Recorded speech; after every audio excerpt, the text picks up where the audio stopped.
मैं दुनिया में उन बदकिस्मत लड़कियों में से एक थी जिनके माँ बाप बचपन में ही ये दुनिया छोड़कर चले जाते हैं और फिर ऐसे बिन माँ बाप के बच्चे अपने सगे संबंधियों के रहमो करम पर जीने पर मजबूर हो जाते हैं। ऐसी ही मेरी कहानी है। माँ बाप के छोड़ जाने के बाद मुझे भी अपनी चाची के रहमो करम पर जीना पड़ा। चाचा भी मेरा कोई खास ख्याल ना रखते थे।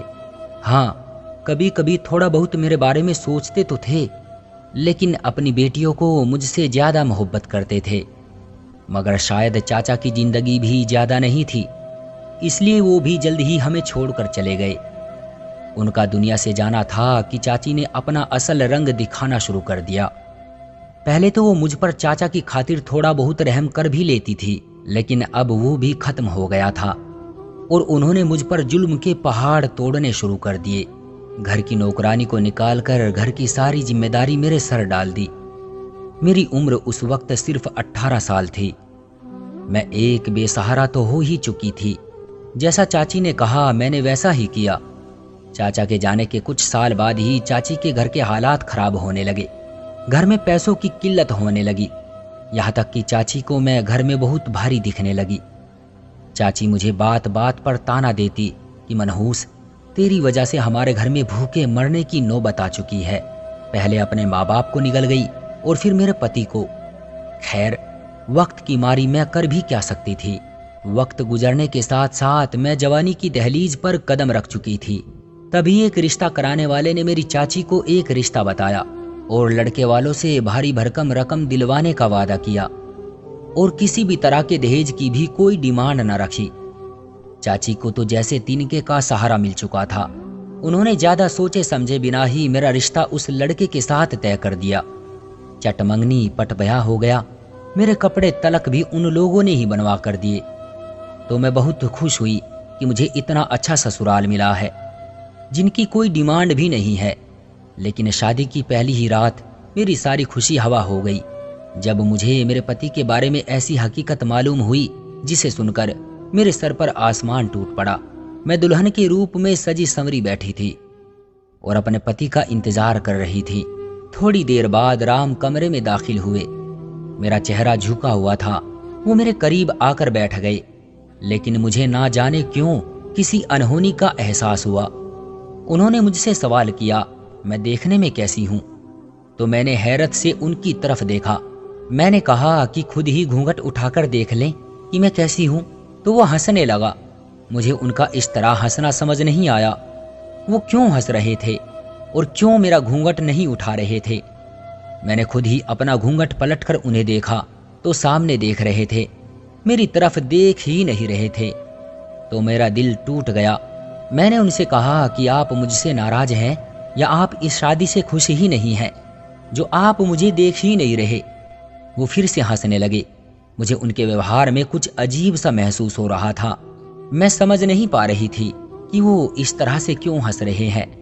मुझे महसूस हो रहा था कि वो इस शादी से खुश नहीं है, शायद किसी और को पसंद करते हैं। उनकी शादी जबरदस्ती मुझसे करवाई गई है, इसलिए वो हंस रहे थे। मैंने उनसे सवाल किया कि क्या आप किसी और को पसंद करते थे? तो वो फिर से हंसने लगे। अब तो मेरा दिमाग खराब होने वाला था। ये क्या तरीका था अपनी दुल्हन से बात करने का? अगर मैं उन्हें पसंद नहीं थी तो बोल देते। मेरा दिल तो जैसे किसी गहरी खाई में जा गिरा था। मैं चाहती थी कि वो बस एक बार मेरा चेहरा देख लें, तो फिर शायद ये उस लड़की को भूल जाएंगे जिससे वो मोहब्बत करते थे, या फिर कोई भी बात थी तो मेरा चेहरा देखने के बाद वो सब भूल जाएंगे, क्योंकि मैं तो थी ही इतनी खूबसूरत। मगर सामने ड्रेसिंग टेबल की तरफ देख रहे थे। मेरी तरफ नजर उठाकर देखना भी गवारा न समझा। मैं तो यही सोच कर आई थी कि अपने पति और अपने ससुराल वालों की इतनी सेवा करूंगी कि मुझे वापस चाची के पास जाना ही न पड़े। क्या तुम्हें किसी ने नहीं बताया कि मैं देख नहीं सकता? अचानक से राम ने मुझसे कहा, तो मुझे लगा शायद मजाक कर रहे हैं। मैं हैरत से उनकी तरफ देखने लगी। फिर मैंने कहा, राम, ये मजाक का वक्त नहीं है। मुझे इस तरह का मजाक बिल्कुल भी पसंद नहीं है, और आपके बारे में तो इस तरह की बात मैं बर्दाश्त बिल्कुल नहीं कर सकती। ऊपर वाला आपकी आंखों की रोशनी हमेशा सुरक्षित रखे। आपकी मोहब्बत मेरे लिए ईश्वर की पूजा से कम नहीं है। मैंने आज्ञाकारी और वफादार पत्नी की तरह उनसे कहा तो वो फिर से हंसने लगे। फिर बोले कि पायल, ये दुनिया बहुत बेवफा है। अगर इंसान के अंदर कोई खूबी हो तो दुनिया उससे मोहब्बत करती है, लेकिन अगर उसी इंसान के अंदर कोई खूबी ना हो, किसी तरह की कमी हो, तो यही दुनिया वफादार से बेवफा हो जाती है। इस वक्त तुम मेरी मोहब्बत को पूजा का दर्जा देना चाहती हो, लेकिन मैं तुम्हें बता दूं कि मैं तुम्हारी मोहब्बत के लायक नहीं हूं, क्योंकि मैं एक अंधा इंसान हूं। मैंने सबसे सुन रखा है कि तुम बहुत खूबसूरत हो, लेकिन अफसोस मैं तुम्हारे हुस्न को नहीं देख सकता। राम बोलते जा रहे थे, लेकिन मुझे अभी भी महसूस हो रहा था कि वो मजाक कर रहे हैं। मुझे उनके इस तरह मजाक करने पर गुस्सा आ रहा था, लेकिन थोड़ी ही देर के बाद मुझे अंदाजा हो गया था कि ये मजाक नहीं था, ये एक कड़वी हकीकत थी। और मैं अब फटी फटी आंखों से अपने पति को देख रही थी। मेरे सपनों का महल एक पल में जमीन पर गिर गया था।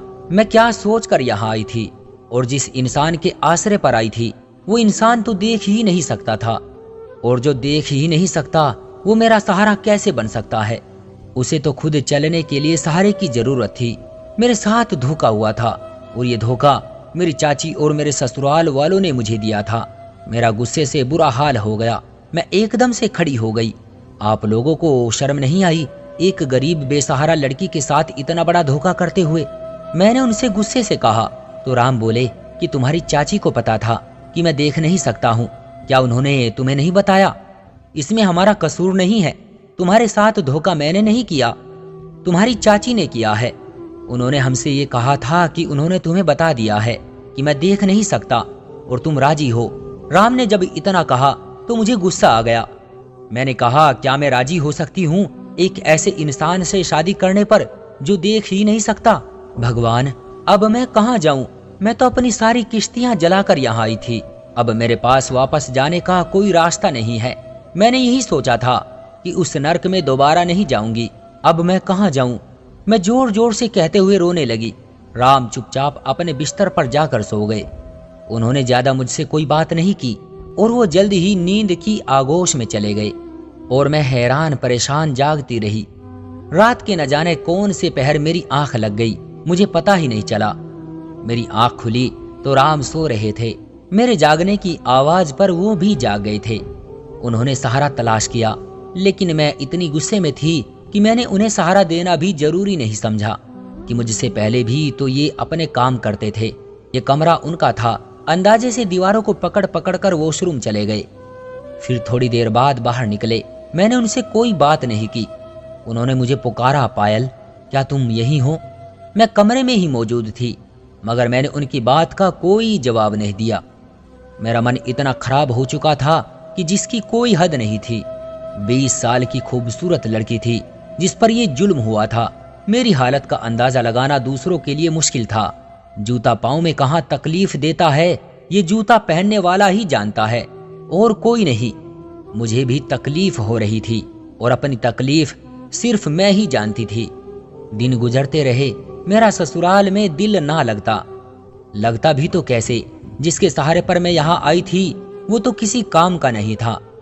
मेरी सास ने मुझसे कहा कि तुम्हारी चाची को हमने हर हकीकत से आगाह किया था, और उन्होंने कहा कि तुम राजी हो।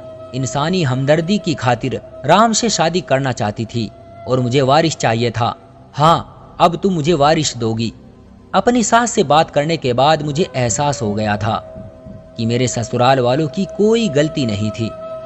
इन्होंने मेरी चाची को अंधेरे में नहीं रखा था, लेकिन मेरी चाची ने मुझे अंधेरे में रखा।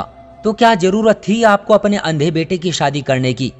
मैंने गुस्से से अपनी सास को कहा, तो उन्होंने रोना शुरू कर दिया और कहा कि मेरे बेटे को अंधा ना कहो। मैंने कहा, अंधे को अंधा ना कहूं तो और क्या कहूं?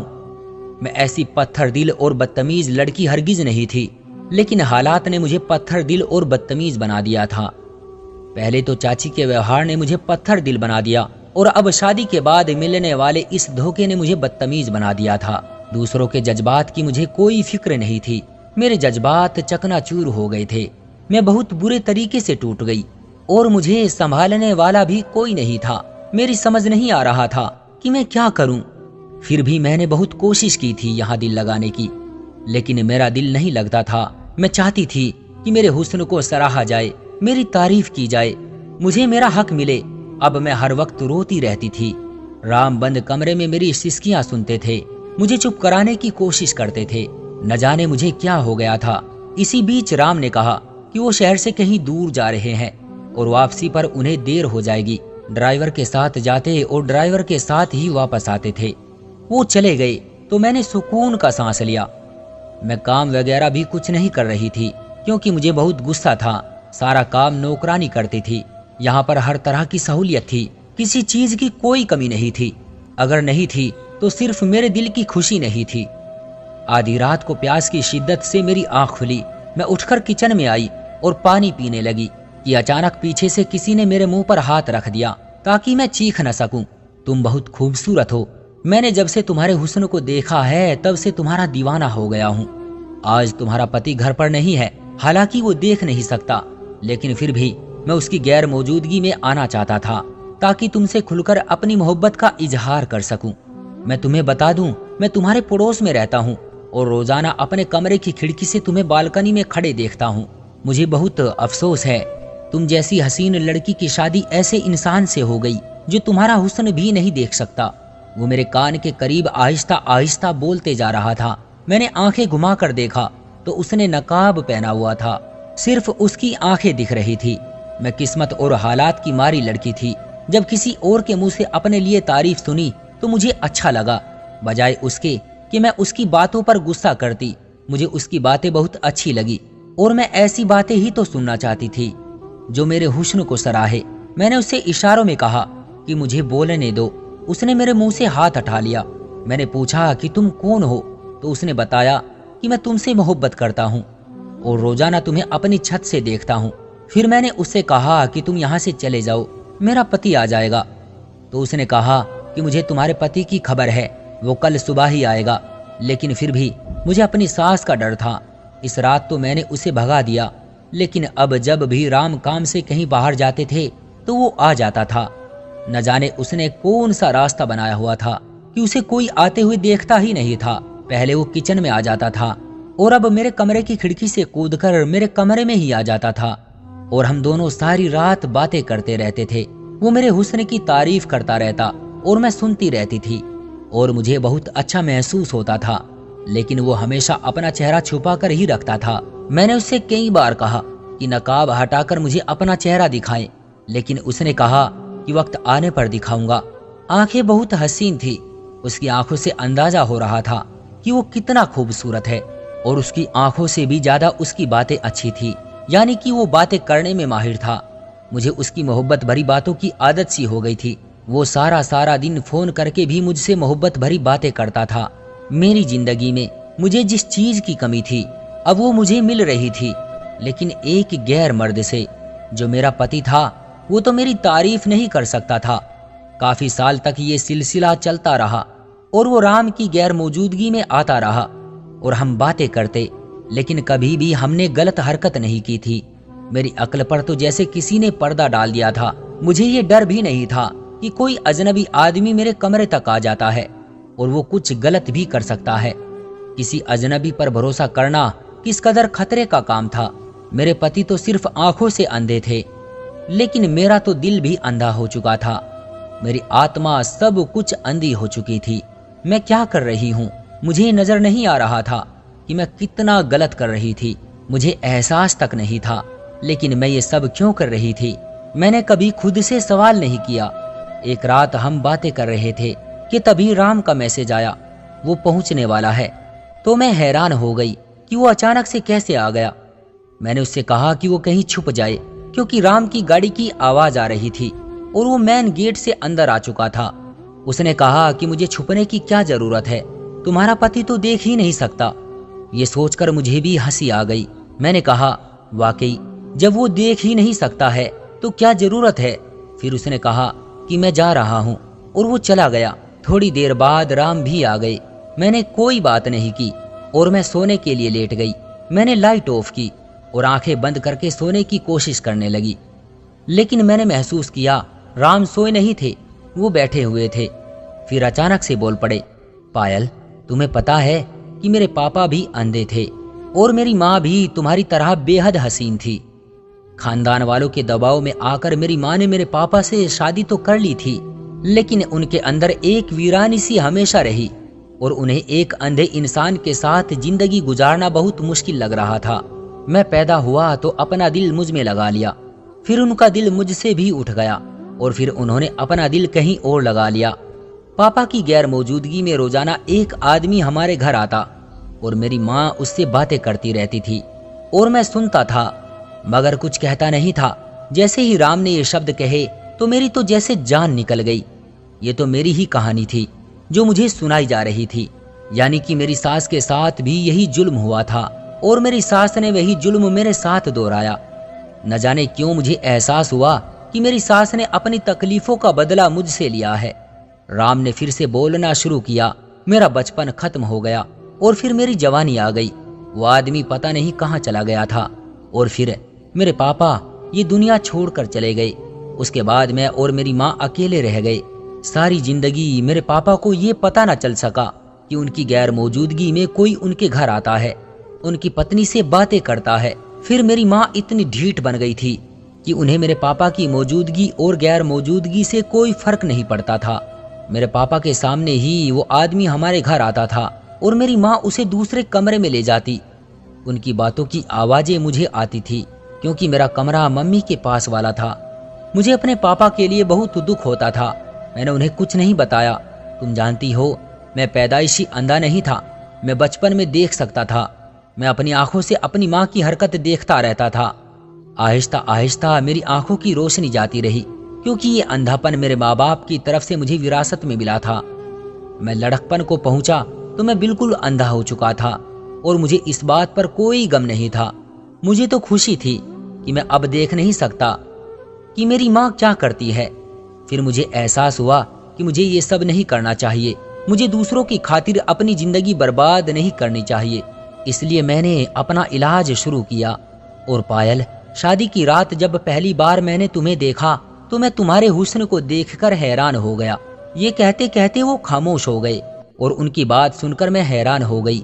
वो तो अंधे थे, फिर उन्होंने मेरा हुस्न कैसे देख लिया था। मैं एक झटके से उठ बैठी और अंधेरे में उनके वजूद को देखती रही जो परछाई की तरह नजर आ रहा था।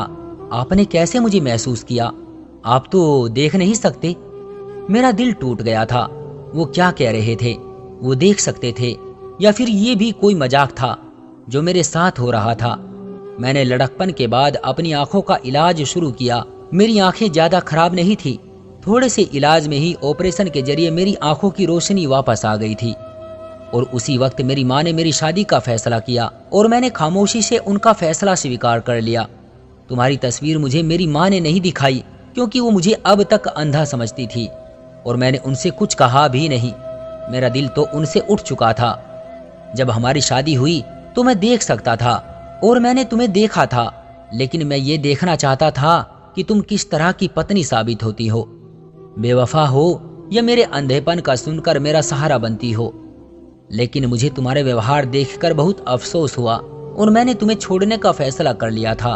तुम्हारे सामने अंधेपन का ड्रामा मैंने सिर्फ तकरीबन 1 महीना किया और 1 महीने में तुमने मुझे छोड़कर अपना एक आशिक भी बना लिया। राम की बात सुनकर मेरे तो सर पर आसमान गिर पड़ा था। मेरे पांव तले से जैसे जमीन सरक गई थी। पायल, वो नकाब पोश कोई और नहीं है बल्कि मैं ही था। उनकी ये बात सुनकर तो जैसे मेरे जिस्म में जान ही नहीं रही। मेरे साथ हो क्या रहा था मुझे समझ ही नहीं आ रहा था। मैं अपनी किस्मत पर कैसे मातम करूं मुझे समझ नहीं आ रहा था। आपने ये सब मेरे साथ क्यों किया? मैंने हिम्मत करके राम से ये सवाल किया। राम ने उठकर कमरे की लाइट ऑन कर दी और वही नकाब दराज से निकाला और अपने चेहरे पर पहन लिया। मैंने देखा ये वही आदमी है जो मुझसे मिलने आता था। मैं अपने पति से इस कदर नफरत करने लगी थी कि मैंने कभी ध्यान ही नहीं किया था कि ये आंखें मेरे पति की आंखें हैं जिन्हें मैं नकाब के पीछे देखती हूँ। पायल, अगर मैं शादी के बाद किसी हादसे में अंधा हो जाता तो क्या तुम तब भी किसी और से ताल्लुक बना लेती? राम के सवाल ने मुझे शर्मिंदा कर दिया था। मेरे पास बोलने को कुछ नहीं था। मुझे उस नकाब पोश से मोहब्बत हो गई थी, लेकिन वो तो मेरा ही पति निकला और अब मैं कहाँ जाऊं? मेरी समझ में कुछ नहीं आ रहा था। मैं तुमसे नाराज नहीं हूँ। मैं हालात का मारा हुआ इंसान था जिसने अपनी माँ की बेवफाई देखी थी और मैं उसकी सजा एक मासूम लड़की को देना चाह रहा था। उसे आजमा कर देखना चाहता था, लेकिन आज मुझे एहसास हो रहा था कि मैंने गलत किया। मैं तुम्हें माफ करता हूँ क्योंकि मैं तुम्हें जान गया हूँ। तुमने एक अजनबी से सिर्फ बातों की हद तक मोहब्बत की है, अपनी और मेरी इज्जत का ख्याल रखा, और मैंने तुम्हें देख लिया है कि तुम्हें सिर्फ मोहब्बत भरी बातों की जरूरत है। तुम्हारे अंदर कोई बुराई नहीं निकली। और बस पायल, मैं तुम्हें क्या माफ करूं, बल्कि मैं तो इस काबिल नहीं कि तुम्हें माफ कर सकूं। मुझ में हिम्मत नहीं कि मैं तुमसे माफी मांगू। हो सके तो मुझे माफ कर दो। गलत तुम नहीं बल्कि मैं गलत हूँ। मैंने तुम्हारे साथ गलत किया, तुम्हें आजमाइश में डालकर, किसी और की सजा तुम्हें देकर। राम ने कहा तो मैंने भी रोते हुए उनसे माफी मांगी और कहा कि मैंने उन्हें माफ कर दिया और वो भी मुझे माफ कर दे। दोस्तों, हम इंसान गलतियों के पुतले हैं। एक ही हस्ती ऐसी है जो कभी गलती नहीं कर सकती, और वो है ईश्वर। मुझे एहसास हो रहा था कि अंधे राम नहीं थे, अंधी तो मैं थी। आज ईश्वर ने राम के साथ मेरी भी रोशनी वापस कर दी और मैं उसका धन्यवाद करती हूँ। उस रात हम दोनों ने एक नई जिंदगी की नींव रखी और हम बहुत खुश थे। सच कहते हैं, ईश्वर के घर देर है, अंधेर बिल्कुल नहीं। तो दोस्तों, ये थी हमारी आज की कहानी। आपको कैसी लगी और आपका क्या कहना है इस कहानी के बारे में, कमेंट करके हमें जरूर बताएं। वीडियो को लाइक कर दीजिए और इसी तरह की कहानियां लगातार देखने के लिए चैनल को सब्सक्राइब करके घंटी को दबाकर ऑल पर सेट कर लीजिए, ताकि आने वाली वीडियो का नोटिफिकेशन आपके पास तुरंत पहुंचे। मैं मिलता हूं आपसे अगली वीडियो में, तब तक के लिए धन्यवाद।